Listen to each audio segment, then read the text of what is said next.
கிருஷ்ணகிரியில் பள்ளி மாணவியை பாலியல் வன்கொடுமை செய்த வழக்கில் கைது செய்யப்பட்ட சிவராமன் உயிரிழப்பு. காவல்துறை விசாரணைக்கு பயந்து கைதுக்கு முன்பே எலிமருந்து சாப்பிட்ட நிலையில் சிகிச்சை பலனின்றி மரணம்.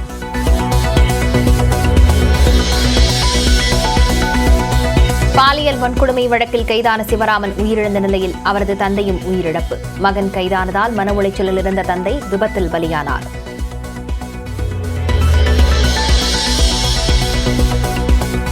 தமிழக வெற்றிக் கழக கட்சிக் கொடியில் இடம்பெற்றுள்ள யானை படங்களை அகற்ற பகுஜன் சமாஜ் மாநில தலைவர் வலியுறுத்தல். தேர்தல் ஆணைய அறிவிப்புப்படி யானையை கொடியிலோ சின்னமாகவோ பயன்படுத்தக்கூடாது என கருத்து. யானை சின்னத்தை அசாம், சிக்கிம் தவிர வேறு எந்த மாநிலத்திலும் எந்த அரசியல் கட்சிகளும், அங்கீகரிக்கப்பட்ட அரசியல் கட்சிகள், அங்கீகரிக்கப்படாத அரசியல் கட்சிகள், மாநில கட்சிகள் மற்றும் தேசிய கட்சிகள் யாரும் யானை சின்னத்தை எந்த வடிவத்திலும் பயன்படுத்தக்கூடாது.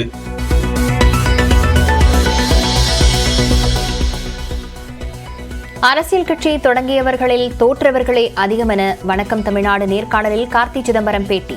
விஜய் யாருக்கு எதிராக அரசியலுக்கு வந்துள்ளார் என்றால் தான் விமர்சிக்க முடியும் என்றும் கருத்து.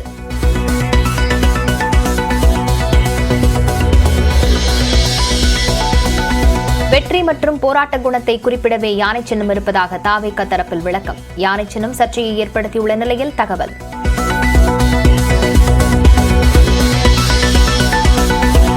மயிலாப்பூர் நிதி நிறுவன மோசடி வழக்கில் தேவநாதன் மீது இதுவரை 800 புகார்கள் வந்துள்ளதாக தகவல். 10 நாட்கள் காவலில் எடுத்து விசாரிக்க மனு தாக்கல் செய்ய உள்ளது பொருளாதார குற்ற தடுப்பு பிரிவு.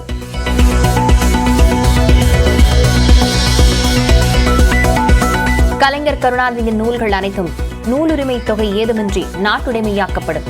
முதலமைச்சர் மு க ஸ்டாலின் அறிவிப்பு.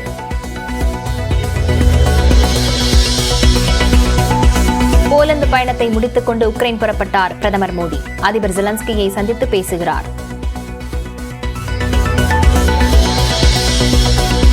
பூந்தமல்லியில் டயர் வெடித்து சாலையில் கவிழ்ந்த லாரி. சுமார் 5 கிலோமீட்டர் தூரத்திற்கு பாதிக்கப்பட்ட போக்குவரத்து.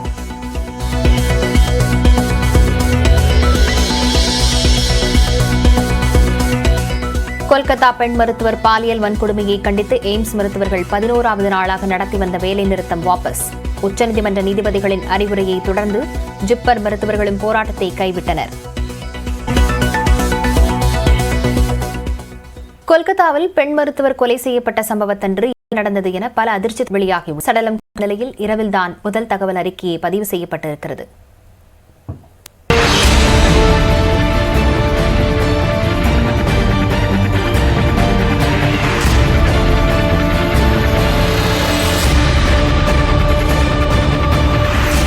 கடந்த 9ஆம் தேதி காலை 9:30 மணியளவில் ஆர்ஜி கர் மருத்துவமனையின் கருத்தரங்க அறையில் பெண் மருத்துவர் அறை நிர்வாணத்துடன் மூச்சு பேச்சின்றி இருப்பதை 1ஆம் ஆண்டு பயிற்சி மருத்துவர் ஒருவர் பார்த்துள்ளார். அவர் அளித்த தகவலின் அடிப்படையில் மருத்துவமனை அருகே உள்ள தாலா காவல் நிலையத்திலிருந்து குற்றம் நிகழ்ந்த இடத்திற்கு 10:10 மற்றும் 10:30 மணிக்கு 2 குழுவாக காவலர்கள் சென்றனர். பெண் மருத்துவரின் உடல் கிடந்த இடத்தை கட்டுப்பாட்டிற்குள் கொண்டு வந்த காவலர்கள் உயர் அதிகாரிகளுக்கு தகவல் தெரிவித்தனர். இதனைத் தொடர்ந்து காலை 11 மணி முதல் 11:30 மணிக்குள் கூடுதல் ஆணையர் மற்றும் இணை ஆணையர் தலைமையில் புலனாய்வு சிறப்பு அதிகாரிகள், தடயவியல் நிபுணர்கள், கைரேகை வல்லுநர்கள், புகைப்படம் மற்றும் வீடியோ எடுப்பவர்கள் மருத்துவமனைக்கு சென்றனர். இதனிடையே 10:52 மணியளவில் மாணவியின் பெற்றோருக்கு தகவல் தெரிவித்த உதவி காவல் கண்காணிப்பாளர் அவர்களை மருத்துவமனைக்கு வருமாறு கூறினார். இந்நிலையில் விசாரணை அறிக்கைப்படி மதியம் 12:44 மணியளவில் பெண் மருத்துவர் உயிரிழந்ததாக மருத்துவ அதிகாரி தெரிவித்ததாக குறிப்பிடப்பட்டுள்ளது. சுமார் 1 மணி அளவில் தடயவியல் ஆய்வக நிபுணர்கள் கருத்தரங்கு அறையை சென்றடைந்ததாகவும் 1:10 மணிக்கு மருத்துவ மாணவியின் பெற்றோரும் கருத்தரங்கு அறைக்கு சென்றதாக விசாரணை அறிக்கையில் தெரிவிக்கப்பட்டுள்ளது. மருத்துவ அதிகாரி இறப்பு சான்றிதழை தயாரித்த நிலையில் மதியம் 1:47 மணியளவில் பெண் மருத்துவரின் உடல் காவல்துறையிடம் ஒப்படைக்கப்பட்டதாக அறிக்கையில் சுட்டிக்காட்டப்பட்டுள்ளது. மேலும் இவ்வழக்கை கையாண்ட அதிகாரி மருத்துவரின் உடலில் பெண்ணுறுப்பு உட்பட பல இடங்களில் காயம் இருப்பதால் இதனை இயற்கை மரணமல்ல என்று வழக்கு பதிவு செய்து உடற்கூராய்வை உடனடியாக தொடங்க வேண்டும் என மாஜிஸ்ட்ரேட்டிற்கு அறிக்கை அனுப்பியதாக கூறப்படுகிறது. சுமார் 3 மணியளவில் மருத்துவரின் பெற்றோர் நீதிபதி முன்னிலையில் உடற்கூராய்வு செய்ய வேண்டும் என்றும் அதனை வீடியோ பதிவு செய்ய வலியுறுத்தியும் வாய்மொழியாக வலியுறுத்தி வந்தனர். இதனிடையே சியால்டா நீதிமன்றம் சென்ற விசாரணை அதிகாரிகளில் ஒருவர் மாஜிஸ்ட்ரேட்டை ஏற்பாடு செய்வதற்கான பணிகளை கவனித்து வந்துள்ளார். பொது மருத்துவமனை கூறப்படுகிறது. இந்நிலையில் மாலை 6:10 மணி முதல் 7:10 மணிக்குள் பிரேத பரிசோதனை நிறைவடைந்து இரவு 11:45 மணிக்கு பெற்றோரிடம் உடல் ஒப்படைக்கப்பட்டுள்ளது. அதன் பிறகு பெற்றோர் அளித்த புகாரின் அடிப்படையில் இரவு 11:45 மணிக்கு தாலா காவல் நிலையத்தில் 52வது வழக்காக முதல் தகவல் அறிக்கை பதிவு செய்யப்பட்டுள்ளது. இதனிடையே இரவு 8 மணியளவில் மோப்ப நாயுடன் அந்த பயிற்சியாளர் குழு நிகழ்விடத்திற்கு சென்று தடயங்களை சேகரித்துள்ளனர்.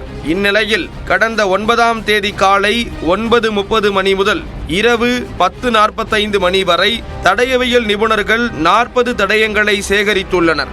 இருப்பினும் உடற்கூராய்வுக்கு பிறகு பெற்றோர் அளித்த புகாரின் அடிப்படையில் அடையாளம் தெரியாத நபரால் மருத்துவர் பாலியல் வன்கொடுமைக்கு ஆளாகி கொலை செய்யப்பட்டதாக இரவு 11:45 மணிக்கு முதல் தகவல் அறிக்கை பதிவு செய்யப்பட்டது குறிப்பிடத்தக்கது.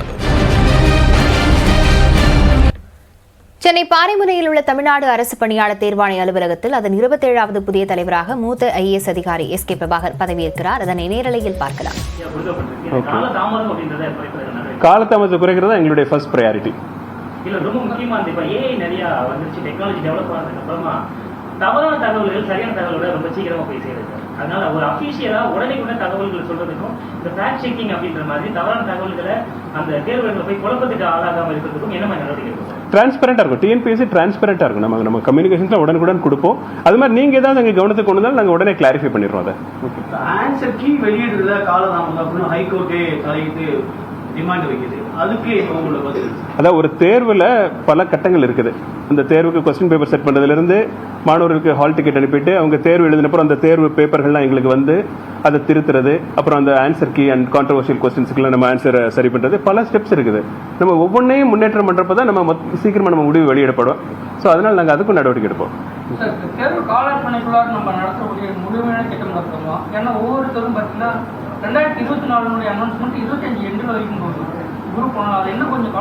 அதாவது நம்ம நோக்கம் என்னன்னா ஒவ்வொரு தேர்வுக்கும் ஒவ்வொரு பணிக்குமே வருடம் பரீட்சை நடத்தணும். அந்த வருடம் குறிப்பிட்ட காலத்தில் பரீட்சை நடத்தணும். எப்படி நம்ம ஒரு பிரிலிமினரி எக்ஸாம்னா அது ஜூன் மாசம் 2வது வாரம்னா அடுத்த வருஷம் அது ஜூன் மாசம் 2வது வாரம் தான் நடக்கும். அது மாதிரி சொல்லிட்டு மாணவர்களுக்கு ஒரு அஷூரன்ஸ் வேணும். அதே மாதிரி ஜூன் மாசம் பிரிலிமினரி எழுதினாங்கன்னா நவம்பர் மாசம் மெயின் எக்ஸாம், இன்டர்வியூ பிப்ரவரி நடக்கும், ரிசல்ட் ஏப்ரல்ல வந்துடும். அந்த மாதிரி ஒரு நம்பிக்கை வர மாதிரி நம்ம சிஸ்டம் நம்ம போடுவோம். குரூப் 1 குரூப் 2 போஸ்டிங் பொறுத்தளவு நிறைய போஸ்டிங் நம்ம கால்ஃபர் பண்றோம். ஆனால் ரொம்ப காலமே தான் எடுத்து கொடுக்குறோம். அது அரசுக்கு இன்னும் கொஞ்சம் முன்னாடி எடுத்து கொடுக்குறோம். ஆல்ரெடி TNPSC இதுக்கான நடவடிக்கைகள் எடுத்துட்டு இருக்காங்க. இப்போ நானும் இன்னைக்கு தான் நான் ஜாயின் பண்ணியிருக்கேன். நானும் ஸ்டடி பண்ணிட்டு பிற மாநிலங்களையும் நாங்கள் கம்பேர் பண்ணி பார்த்துட்டு எதெல்லாம் நம்ம இம்ப்ளிமெண்ட் பண்ண முடியும் அதெல்லாம் இம்ப்ளிமெண்ட் பண்ணி தேர்வுகள் இருந்து குறிப்பிட்ட கால அட்டவணைப்படி நடக்கிறதுக்கும் அந்த முடிவுகள் உடனே வர்றதுக்கும் அனைத்து நடவடிக்கைகளும் நான் எடுப்பேன். TNPSCல சில குளறுபடி இருக்குது. தேர்வு தாள் கொடுக்கறதுல வந்து 9 மணிக்கு கொடுத்தாங்க, 9:15 கொடுக்குறாங்க, சில பிரிண்டிங் வர மாட்டாங்க. அந்த மாதிரியான இஷ்யூஸ்லாம் இருக்கு. TNPSC நான் சொன்ன மாதிரி ரொம்ப ப்ரொஃபஷனல் பாடி. இப்போ கடந்த 82ஆம் ஆண்டிலிருந்தே அதுக்கப்புறம் பெரிய அளவில் பெரிய புகார்கள் இல்லாமல் தரமான முறையில் அரசு தேர்வுகள் நடத்தி கொண்டிருக்கிறது. அதனால இதை நாங்கள் மேம்படுத்துறதுக்கு தான் நமக்கு வாய்ப்புகளை பார்க்கணும். TNPSC தலைவராக பதவியேற்ற SK பிரபாகர் செய்தியாளர்களிடத்தில் பல்வேறு கேள்விகளுக்கு பதிலளித்து பேசியிருக்கிறார். விவரங்களை பின்னர் வரும் செய்திகளில் பார்க்கலாம்.